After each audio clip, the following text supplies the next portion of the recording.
Dear students, അടുത്തതായിട്ട് നമ്മൾ discuss ചെയ്യാൻ പോകുന്നത് സ്റ്റെയറിംഗ് ജോമെട്രിയെ കുറിച്ചിട്ടാണ്. സ്റ്റെയറിംഗ് ജോമെട്രി എന്ന് പറഞ്ഞു കഴിഞ്ഞാൽ നമ്മൾ വീൽ അലൈൻമെൻറ്റ് ചെയ്യുമ്പോൾ നമ്മൾ ഒരുപാട് സ്റ്റെയറിങ്ങുമായി ബന്ധമുള്ള കുറച്ച് ടേമുകളാണ്. നമ്മൾ വീൽ അലൈൻമെൻറ്റ് ചെയ്യുന്ന സമയത്ത് അഡ്ജസ്റ്റ് ചെയ്യുന്ന കുറച്ച് കാര്യങ്ങളുണ്ട്, കുറച്ച് അളവുകളുണ്ട്. അതിനാണ് നമ്മൾ സ്റ്റെയറിംഗ് ജോമെട്രി എന്ന് പറയുക. അപ്പോൾ നമ്മൾ ഒരുപാട് സ്റ്റെയറിംഗ് ജോമെട്രീസ് ഉണ്ട്. Camber, kingpin inclination, combined angle, caster, toe in or toe out or toe in അല്ലെ ടോ ഔട്ട് ഓൺ ടേൺ. അപ്പോൾ ഇത്രയും കാര്യങ്ങളൊക്കെ നമ്മൾ ചെക്ക് ചെയ്യുന്നതാണ് നമ്മൾ സ്റ്റെയറിംഗ് സിസ്റ്റത്തിൽ വീൽ അലൈൻമെൻറ്റ് ചെയ്യുക എന്ന് പറഞ്ഞു കഴിഞ്ഞാൽ. പക്ഷെ അടുത്തത് അത് കൂടാതെ നമ്മൾ ഈ അളവുകൾ എന്തൊക്കെ എന്നുള്ളതിനെ പറ്റി ഡിസ്കസ് ചെയ്യുകയാണ് അടുത്ത topic. Camper angle. Camper angle എന്ന് പറഞ്ഞു കഴിഞ്ഞാൽ ഒരു വാഹനത്തിൻ്റെ ടയറിൻ്റെ ലംബരേഖ. ഇപ്പം നമ്മളുടെ ഒരു വാഹനത്തിൻ്റെ ഒരു വെർട്ടിക്കൽ ലൈൻ ഉണ്ടായിരിക്കും. ആ വാഹനത്തിന്, അതായത് നമ്മൾ തറനിരപ്പിൽ നേരെ വെർട്ടിക്കലായിട്ടുള്ള ഒരു ലൈന് നമുക്ക് കാണാം. ഇപ്പോൾ ഈ ഒരു ഇതിൽ നോക്കാം, ഈ ഒരു ഫിഗറിൽ നോക്കിക്കഴിഞ്ഞാൽ കാണാം 0 ഡിഗ്രി എന്ന് പറഞ്ഞാണ്ട് ഒരു വര നിങ്ങൾക്ക് കാണാം. അതിന് വെർട്ടിക്കൽ ലൈൻ എന്ന് കൊടുത്തിട്ടുണ്ടാവും. ആ വെർട്ടിക്കൽ ലൈന് നമ്മൾ റോഡിന് നേരെ കുത്തനുള്ള ലൈനാണ്. ആ ലൈനിൽ നിന്നും ആ വാഹനത്തിൻ്റെ ടയറിൻ്റെ നോക്കിക്കഴിഞ്ഞാൽ കാണാം, ആ ടയർ ഒരു ചെരിവ് കാണാം അല്ലേ? ആ ടയറിൻ്റെ ഒരു ചെരിവ് കാണാം, അതായത് ആ മഞ്ഞ കളറിലുള്ള ഭാഗം. ആ മഞ്ഞ കളറിലുള്ള ഭാഗത്തിലുള്ള ആംഗിൾ, ആ ഒരു ആംഗിളിനെയാണ് ക്യാമ്പർ ആംഗിൾ എന്ന് പറയുക. ഈ ക്യാമ്പർ ആംഗിൾ നമ്മളുടെ വാഹനത്തിൻ്റെ പുറത്തേക്കാണ് ആ ക്യാമ്പർ ആംഗിൾ ആണെന്നുണ്ടെങ്കിൽ അതിനെ പോസിറ്റീവ് ക്യാമ്പർ എന്നും, ഈ ക്യാമ്പർ ആംഗിൾ അകത്തേക്കാണെങ്കിൽ അതിനെ നെഗറ്റീവ് ക്യാമ്പർ ആംഗിൾ എന്നും പറയും. ഇപ്പോൾ ഇവിടെ ശ്രദ്ധിച്ച് നോക്കിക്കഴിഞ്ഞാൽ നിങ്ങൾക്ക് കാണാം, ഈ വാഹനത്തിൻ്റെ ലെഫ്റ്റ് ഭാഗം ഈ ഓരോ 2 ഘട്ടങ്ങളാണ് കാണുന്നത്. ഒന്ന് പോസിറ്റീവ് ക്യാമ്പറും രണ്ടാമത്തെ നെഗറ്റീവ് ക്യാമ്പറും. നമ്മളിവിടെ ശ്രദ്ധിച്ച് നോക്കിക്കഴിഞ്ഞാൽ കാണാം, പോസിറ്റീവ് ക്യാമ്പറാണ് ആദ്യത്തെ ഫിഗറിൽ കൊടുത്തിട്ടുള്ളത്. അതായത് ആ 0 വെർട്ടിക്കൽ ലൈനിൽ നിന്നും പോസിറ്റീവായിട്ടാണ്, അതായത് ചെരിഞ്ഞിട്ട്, അതായത് വാഹനത്തിൻ്റെ പുറത്തേക്കാണ് മുകൾ ഭാഗം ചെരിഞ്ഞ് നിൽക്കുന്നത്. ആ ചെരിവിന് നമ്മൾ പോസിറ്റീവ് ക്യാമ്പർ എന്നാണ് പറയുക. നെഗറ്റീവ് ക്യാമ്പറാണ് രണ്ടാമത് കൊടുത്തിട്ടുള്ള ആ ഫിഗറിൽ നമുക്ക് കാണാൻ കഴിയുന്നത്. ആ വാഹനത്തിൻ്റെ ടയർ അകത്തേക്കാണ് ചെരിഞ്ഞ് നിൽക്കുന്നത്. സാധാരണഗതിയിൽ ഒരു വാഹനം അൺലോഡഡ് അവസ്ഥയിൽ, അതായത് വാഹനത്തിന് വെയിറ്റും കാര്യങ്ങളൊന്നും ഇല്ലാത്ത സമയത്ത്, വാഹനത്തിൻ്റെ ഉള്ളിൽ ലോഡ് ഇല്ലാത്ത സമയത്ത് ആ വാഹനത്തിന് പോസിറ്റീവ് ക്യാമ്പർ വരത്തക്ക രീതിയിലാണ് നമ്മൾ അഡ്ജസ്റ്റ് ചെയ്യാറുള്ളത്. ആ വാഹനത്തിൽ സാധാരണ ലോഡ് കയറിക്കഴിഞ്ഞാൽ അത് സാധാരണ 0 ക്യാമ്പർ ആംഗിളിലേക്കും, അതുകൂടാതെ അതിൽ ഓവർലോഡ് ആയിക്കഴിഞ്ഞാൽ, ഒരു നിശ്ചിത പരിധി കൂടുതൽ ലോഡ് ആയിക്കഴിഞ്ഞാൽ അത് നെഗറ്റീവ് ക്യാമ്പറിലേക്കും എത്തുന്ന രീതിയിലായിരിക്കും ആ വാഹനത്തിൻ്റെ വീൽ അലൈൻമെൻറ്റ് ചെയ്തിട്ടുണ്ടാവുക. അപ്പോൾ സാധാരണ നമ്മൾ ക്യാമ്പർ ആംഗിൾ കൊടുക്കുക, സാധാരണ ഒരു വാഹനത്തിൽ 2 ഡിഗ്രിയിൽ കൂടുതൽ ക്യാമ്പർ ആംഗിൾ വരാറില്ല. സാധാരണ 2 ഡിഗ്രിയാണ് ക്യാമ്പർ ആംഗിൾ കൊടുക്കേണ്ടത്. പല വ്യത്യാസങ്ങളും പല കമ്പനിയുടെ വാഹനത്തിനും ഉണ്ട്. അപ്പോൾ നമ്മൾ ഒരു കമ്പനിയുടെ വാഹനം, ഇപ്പോൾ ഒരു വാഹനം എടുത്ത് നോക്കിക്കഴിഞ്ഞാൽ അതായിരിക്കില്ല വേറൊരു വാഹനത്തിനുണ്ടാവുക. എല്ലാ വാഹനത്തിനും ക്യാമ്പർ ആംഗിളിൽ വളരെ വ്യത്യാസങ്ങൾ കാണാം. വളരെ കൂടുതലായിരിക്കും നമ്മളുടെ ഓട്ടോറിക്ഷയിൽ.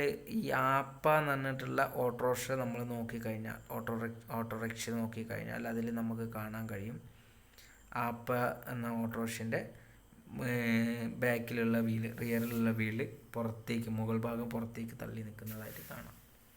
അത് 2 ഡിഗ്രി ഒന്നല്ല, അത്യാവശ്യം നല്ല ചെരിവിലാണ് നിൽക്കുക.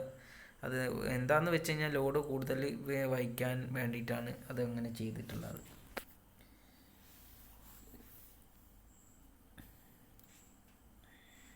അപ്പോൾ നമ്മളുടെ ഈ ക്യാമ്പർ ആംഗിൾ നമുക്ക് ചില വാഹനങ്ങളിൽ പോസിറ്റീവായിട്ടും കാണാൻ, നെഗറ്റീവായിട്ട് നമ്മൾ സാധാരണഗതിയിൽ ക്യാമ്പർ ആംഗിൾ സെറ്റ് ചെയ്യാറില്ല. അടുത്തത് നമ്മൾ ഡിസ്കസ് ചെയ്യാൻ പോകുന്നത് കിങ് പിൻ ഇൻക്ലിനേഷനാണ്, അല്ലെങ്കിൽ അതിനെ നമ്മൾ സ്റ്റെയറിംഗ് ആക്സിസ് ഇൻക്ലിനേഷൻ എന്നും പറയാറുണ്ട്. അതുകൂടാതെ അതിനെ ഇൻക്ലിനേഷൻ കിങ് പിൻ ഇൻക്ലിനേഷൻ അഥവാ സ്റ്റെയറിംഗ് ആക്സിസ് ഇൻക്ലിനേഷൻ, കൂടാതെ അതിനെ ഒരു കിങ് പിൻ റേക്ക് എന്നും പറയാറുണ്ട്. ഈ 2 പേരല്ലാതെ അതിനെ കിങ് പിൻ റേക്ക് എന്നും പറയാറുണ്ട്. ഇത് വാഹനത്തിൻ്റെ ആ ലംബരേഖയിൽ നിന്നും കിൻപിന്നിൻ്റെ ചെരിവിനെയാണ്, കിൻപിന്നിൻ്റെ അകത്തേക്കോ പുറത്തേക്കോ ഉള്ള ചെരിവിനെ നമ്മൾ എന്ത് പറയും? Steering axis inclination or kingpin inclination എന്ന് പറയും. നമ്മളിവിടെ നോക്കിക്കഴിഞ്ഞാൽ കാണാം ഒരു കിൻപിൻ, അതായത് സ്റ്റെയറിംഗ് നമ്മുടെ സ്റ്റബ് ആക്സിൽ നമ്മളെ ആക്സിലുമായിട്ട് ബന്ധപ്പെടുത്തുന്ന ഒരു പിന്നാണ് കിൻപിന്ന്. ആ കിൻപിന്ന് ഒരു ചെരിഞ്ഞ രീതിയിലാണ് നമ്മളിവിടെ നിൽക്കുന്നത്. ആ ചെരിഞ്ഞ് നിൽക്കുന്ന ആ കിൻപിന്നിൻ്റെ അതിനെയാണ് നമ്മൾ കിൻപിൻ ഇൻക്ലിനേഷൻ എന്ന് പറയാം. അതുകൂടാതെ ഈ പുതിയ വാഹനങ്ങളിലൊക്കെ കിൻപിന്നുകൾക്ക് പകരം ബോൾ ജോയിൻറ്റുകളാണ് കൊടുക്കുക. അപ്പോൾ ഈ ബോൾ ജോയിൻറ്റ് ഉള്ള വാഹനമാണെന്നുണ്ടെങ്കിൽ അതിനെ നമ്മൾ കിൻപിൻ എന്നുള്ളിടത്ത് നമ്മൾ കൊടുക്കേണ്ടത് സ്റ്റെയറിംഗ് ആക്സിസ് ഇൻക്ലിനേഷൻ എന്നാണ്. അപ്പോൾ ഇവിടെ നമ്മൾ സാധാരണയായിട്ട് 7 മുതൽ 8 ഡിഗ്രി വരെയാണ് സാധാരണ ഒരു കിൻപിൻ ഇൻക്ലിനേഷൻ കൊടുക്കാറുള്ളത്. അത് നമ്മൾക്ക് കണ്ണിട്ട് നോക്കിക്കഴിഞ്ഞാൽ കാണാവുന്ന ഒരു ചെരിവാണ്. സാധാരണ ഒരു കാറിൻ്റെ ക്യാമറ ആംഗിളൊക്കെ നമുക്ക് കാണാൻ കഴിയില്ല, കാരണം വളരെ ചെറിയ ക്യാമറ ആംഗിളാണ് ഉണ്ടായിരിക്കുക.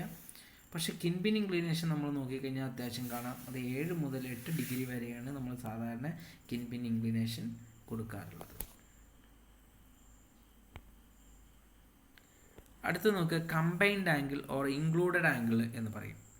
കമ്പൈൻഡ് ആംഗിൾ എന്ന് പറഞ്ഞു കഴിഞ്ഞാൽ സ്റ്റെയറിംഗ് ആക്സിസും അതുകൂടാതെ ആ വാഹനത്തിൻ്റെ ടയറിൻ്റെ ചെരിവും നോക്കുക, അത് രണ്ടും തമ്മിലുള്ള ആ ആംഗിളിനാണ് ഇൻക്ലൂഡഡ് ആംഗിൾ എന്ന് പറയാം.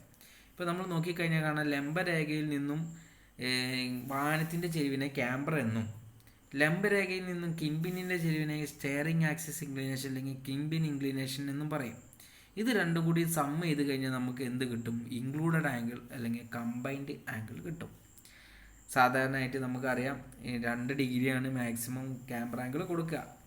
7 മുതൽ 8 ഡിഗ്രി വരെയാണ് കിൻപിൻ ഇൻക്ലിനേഷൻ കൊടുക്കുക. ഇത് തമ്മിൽ ആഡ് ചെയ്ത് കഴിഞ്ഞാൽ നമുക്ക് ഏകദേശം 9 ഡിഗ്രി മുതൽ 10 ഡിഗ്രി വരെയാണ് നമ്മുടെ സ്റ്റെയറിംഗ് അല്ലെങ്കിൽ കമ്പൈൻഡ് ആംഗിൾ അല്ലെങ്കിൽ ഇൻക്ലൂഡഡ് ആംഗിൾ കാണാൻ കഴിയുക.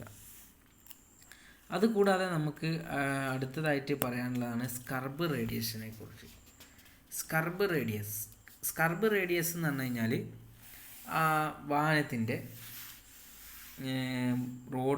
വാഹനത്തിൻ്റെ വീലുകൾ, നമ്മുടെ വാഹനത്തിൻ്റെ വീലുകൾ റോഡ് പ്രതലവുമായി സമ്പർക്കത്തിൽ വരുന്ന ബിന്ദുവിൽ വീലിൻ്റെ കറക്കത്തിനെതിരായി റോഡ് പ്രതിരോധവും അനുഭവപ്പെടുന്നു. ഈ 2 ബിന്ദുക്കൾ തമ്മിലുള്ള അകലത്തെ സ്കർബ് റേഡിയസ് എന്ന് പറയും. ഓക്കെ, ഒരു വാഹനത്തിൻ്റെ മുന്നോട്ടുള്ള ചലനത്തിന് ട്രാക്റ്റീവ് ഫോഴ്സ് ആണ് ആവശ്യം. നമ്മൾ ഗിയർ ബോക്സിൻ്റെ പാഠത്തിൽ അത് പഠിച്ചു കഴിഞ്ഞതാണ്. അപ്പോൾ ട്രാക്റ്റീവ് ഫോഴ്സ് റോഡിൽ അനുഭവപ്പെടും എന്ന ബിന്ദുണ്ട്. ആ ബിന്ദു കിൻപിന്നിൻ്റെ മധ്യരേഖ റോഡിൽ വന്ന് മുട്ടുന്ന ബിന്ദുവിലായിരിക്കും രണ്ടും. അപ്പോൾ ഈ വീലുകൾ റോഡ് പ്രതലവുമായി സമ്പർക്കത്തിൽ വരുന്ന ബിന്ദുവിൽ വീലിൻ്റെ കറക്കത്തിനെതിരായി റോഡ് പ്രതിരോധം അനുഭവപ്പെടുന്നു. ഈ 2 ബിന്ദുക്കൾ തമ്മിലുള്ള അകലത്തെ സ്കർബ് റേഡിയസ് എന്ന് പറയും. അപ്പോൾ ഈ സ്കർബ് റേഡിയസ് പോസിറ്റീവ് സ്കർബ് റേഡിയസ് ഉണ്ട്, സീറോ സ്കർബ് റേഡിയസും ഉണ്ട്, നെഗറ്റീവ് സ്ക്രബ് റേഡിയസും ഉണ്ട്. അപ്പോൾ ഇവിടെ നമ്മൾ ഈ ചിത്രത്തിൽ കാണുന്നത്, ഇവിടെ നോക്കുക, നമ്മളുടെ ടയറിൻ്റെ ആ സെൻട്രൽ ലൈനും, അതായത് ക്യാമറ ആംഗിളിൻ്റെ ആ ലൈനും അതുകൂടാതെ കിൻപിന്നിൻ്റെ ലൈനും തമ്മിൽ ജോയിൻ ചെയ്യുന്നത് റോഡ് പ്രതലത്തിൻ്റെ താഴേക്കാണ് വരുന്നത്. ആ താഴേക്ക് വരികയാണെങ്കിൽ അതിനെ പോസിറ്റീവ് സ്ക്രബ് റേഡിയസ് എന്ന് പറയും. കിൻപിന്നിൻ്റെ മധ്യരേഖ വെളിയിൽ വെച്ചാണ് ടയറിൻ്റെ മധ്യരേഖ റോഡിൽ മുട്ടുന്നത്. ഈ മുൻവീലുകളുടെ ടോ ഔട്ട് അവസ്ഥയ്ക്ക് കാരണമാകും. ഓക്കെ, അപ്പോൾ സ്കർബ് റേഡിയസ് പോസിറ്റീവ് ആകുമ്പോൾ അതെങ്ങനെയാണ്? അതിൻ്റെ മധ്യരേഖകൾ റോഡ് പ്രതലത്തിൽ നിന്ന് താഴത്താണ് വന്ന് മുട്ടുന്നത്. അടുത്ത നോക്കുക, സീറോ സ്കർബ് റേഡിയസ് ആണ്. സീറോ സ്കർബ് റേഡിയസ് എന്ന് പറഞ്ഞു കഴിഞ്ഞാൽ നമ്മളുടെ ആ 2 വീല് റോഡ് പ്രതലത്തിലാണ് വന്നുകൊണ്ടാണ് മുട്ടുന്നത്. ജോയിൻ്റ് ചെയ്യുന്നത് റോഡ് പ്രതലത്തിൻ്റെ കറക്റ്റ് റോഡ് പ്രതലത്തിൻ്റെ അവിടെയാണ്. അത് നമ്മൾ സീറോ സ്കർബ് റേഡിയസ് എന്ന് പറയും. അപ്പോൾ ഈ സമയം ടോ ഔട്ട് അല്ലെങ്കിൽ ടോ ഇന് പ്രവണതയ്ക്ക് സാധ്യത ഉണ്ടായിരിക്കില്ല എന്നുള്ളതാണ് നമുക്കിതിൽ നിന്നും കിട്ടുന്നത്. അപ്പോൾ ഈ അവസ്ഥയെ നമ്മൾ സെൻറ്റർ പോയിൻ്റ് സ്റ്റെയറിങ് എന്നും പറയാറുണ്ട്. ഈ സീറോ സ്കർബ് റേഡിയസിനെ സെൻറ്റർ പോയിൻ്റ് സ്റ്റെയറിങ്ങും എന്നും പറയാറുണ്ട്.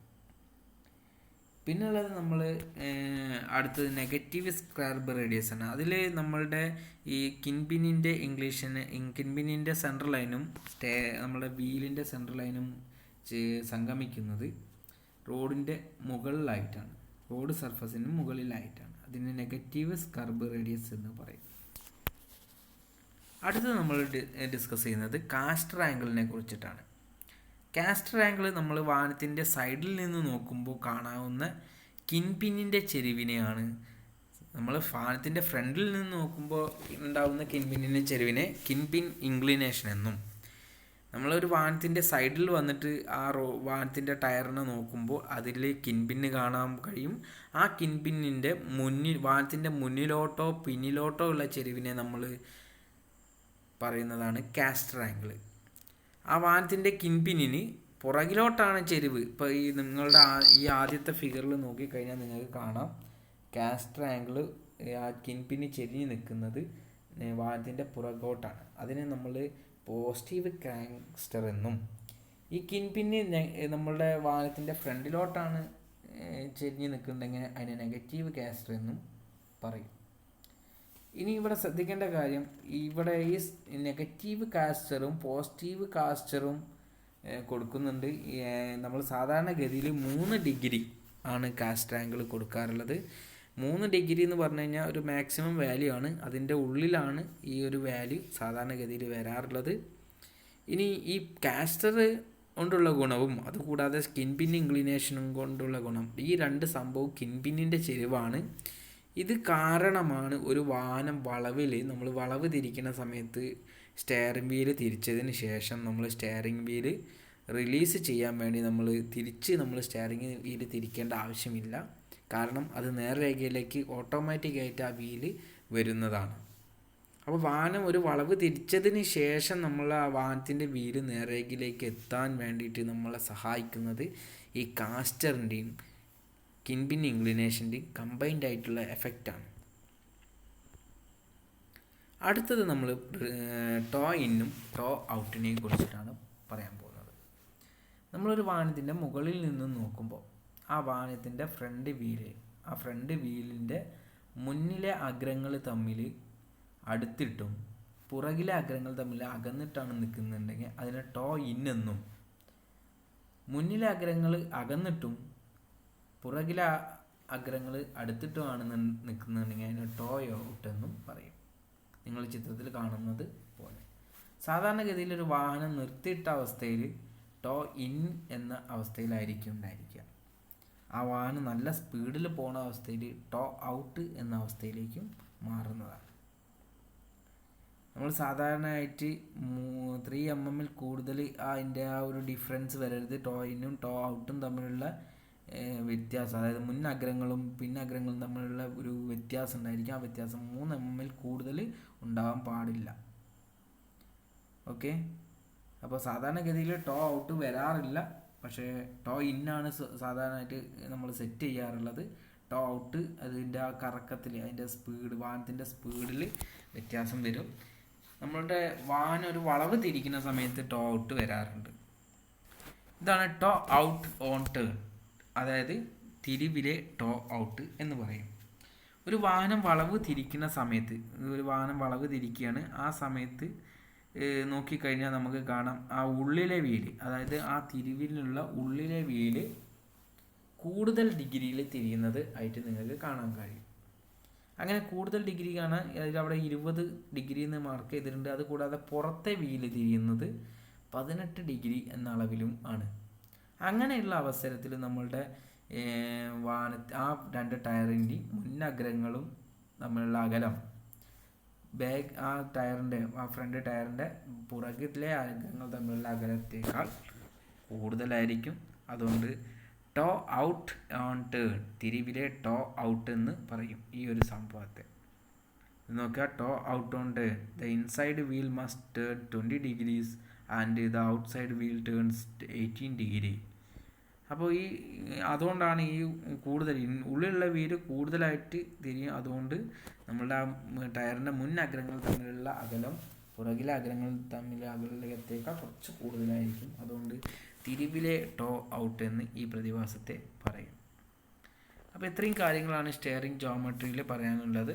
സ്റ്റെയറിംഗ് ജോമെട്രിയിൽ നമ്മൾ ഡിസ്കസ് ചെയ്തത് camber angle, kingpin inclination, combined angle, scrub radius, caster angle, toe out or toe in, അതുകൂടാതെ തിരിവിലെ ടോ ഔട്ട്